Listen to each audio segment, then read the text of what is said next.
Hi there, Melody Moore from Business Tech Ninjas, helping simplify your technology. Today's video is about Lastpass versus Dashlane. We've been using Lastpass and recommending it as a password storage tool for about the last 3 years. And originally it was a godsend. It was something that allowed us to securely share passwords easily and could store all of them, and we no longer had to work on Excel or just remembering them. Throughout the years, though, LastPass has become more and more of a pain. Usually on Slack, pretty much every week, if not daily, there's something from some team member that's like, LastPass isn't working. Two of our largest pain points with LastPass is one, there's a password that needs to be updated every 3 months. Now, my thought process is that a password solution would mean that I could update that, and then anybody that has that shared password would then get that updated password. No, no, no. Whenever this password gets updated, I have to update the password, take everybody, which is about 9 people, off of that password, and then reshare it with them.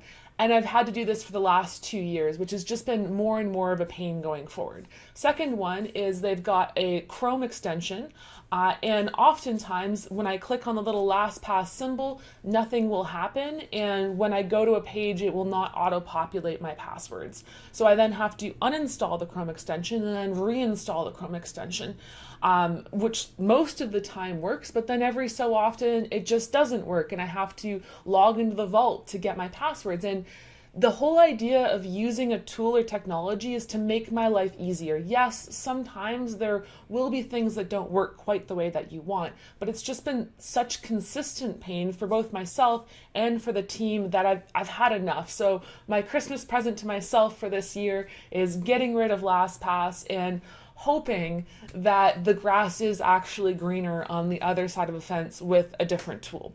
So the tool that I've chosen is called Dashlane. There are a lot of other great password tools out there. I chose Dashlane for a couple different reasons, which we'll go through, and then you can make your own decision. But before we get there, I want to point out one thing. Just looking at the sales pages of both LastPass and Dashlane, I just thought of this as I was looking through these pages in preparation for this video, is that the LastPass sales page is very featured focused. It's very much like you can do this and you can do this and you can do this, and that's great. But features only matter if it actually creates a workflow that makes the consumer, the person that's using it, their life easier. So if you have this siloed feature and then this siloed feature and then this siloed feature, that's great, but how does it actually create a better workflow for me and my team? And I think that's kind of what LastPass is missing. They're missing the human element. They're missing the people element of why people use their tool, to make their lives easier. Now, if we look at the Dashlane one, they talk a lot more about how this is actually going to help you. It's still featured focused, don't get me wrong, but let's go to their other one. That's their features page.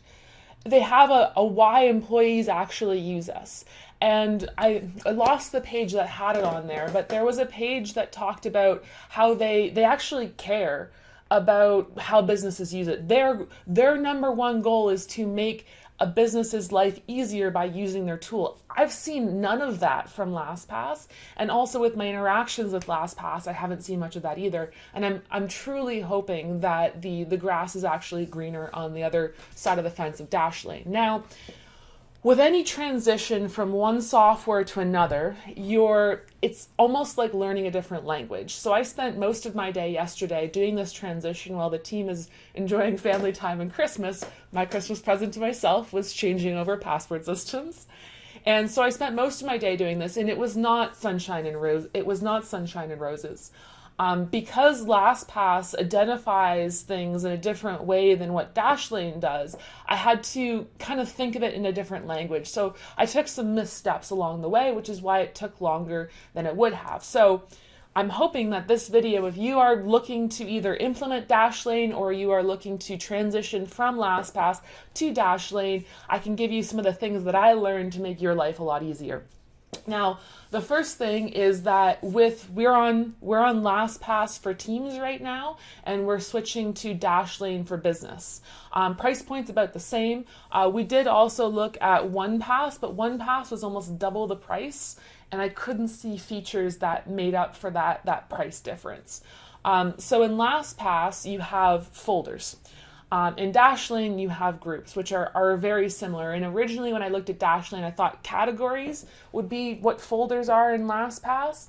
But upon kind of looking at it and playing around with it, in Dashlane, it makes more sense to use groups. So for us, we work with a number of different clients, and then we have passwords associated with each client that a team member is potentially working on, as well as overall company passwords, and then I also have a folder of training that the company has access to as well. So what I do is I had to go through all 700 and something of my passwords and put them into new groups, which was not fun, but add a glass of wine and maybe makes it a little bit better. And it also forced me to kind of look through and see, okay, so how can I organize this better? Is this password still necessary or not? One of the major hiccups that I had in this transition was that an interface that I don't necessarily agree with is that when you create a group in Dashlane, in order for me to be able to add a password into that group, I have to add myself, even though I'm an admin, into that group. I don't necessarily agree with this choice. I think that it could make sense if when you're adding the group that they allowed you to say, hey, do you want to add yourself, or who do you want to add to this group? But once I realized this, it was no problem at all, and I was able to add all of my different passwords to those different groups. One of the other major differences is that I don't actually have Lastpass does have a desktop option. I've never used it. Maybe that's why it didn't work for us. Who knows? Dashlane relies very heavily on their desktop version, and it's really just going to be different to learn that more so. It's not so much for the password filling so much as the admin control for Dashlane, which I think will be fine, frankly. The other portion is that when you go to a page with Lastpass, it will automatically fill in your password. With Dashlane, you click on the little deer, I guess it is, their logo, and then you get to select your password. And I've had issues with Lastpass auto-filling passwords, and I didn't want it to autofill a password. And thus far, my experience with using the Dashlane interface has been a lot smoother with filling in the passwords, even though it does take me another click in order to fill in my password. I used it and tested it a couple months ago, but wasn't really willing to take the plunge until the pain of Lastpass had reached a tipping point, shall we say. So thus far, it's been pretty good. I'm excited to get the team into it and to see what they think, because I went to them all and I was like, hey, this might potentially be painful. We'll see what next week is like when everybody gets back to work. Do we want to do this? And not one person argued for not doing it, which makes me think that the pain I'm feeling of Lastpass is just as strong as the pain that the team is feeling. So once we get some feedback, I will update the blog post at the bottom with any sort of afterthoughts or potential things that maybe we should have done differently when we implemented it. And if you have any questions, just post a comment below, and hopefully this helps you a little bit when you're doing your switch over to Dashlane. If anything, they have a 30-day free business trial. So you can try it out. I always think try doing the switch over, even if you're not ready to, and then you can always just sign up with a new email address when you're ready and get another 30-day trial. That's all for me. Thanks for watching. Hope this was helpful, and comment below if you have any questions. Bye.